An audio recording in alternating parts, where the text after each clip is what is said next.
You ask Tiger to solve. This deals with linear equations with one unknown. The final result is z equals 6. Let's solve it step by step. Simplify the expression. Expand the parentheses. Simplify the arithmetic. Group all constants on the right side of the equation. Add 100 to both sides. Simplify the arithmetic.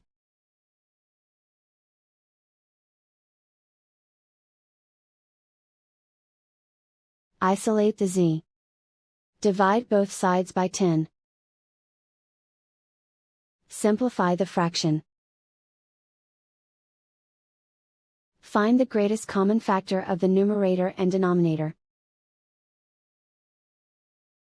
Factor out and cancel the greatest common factor. And so the final result is z equals 6.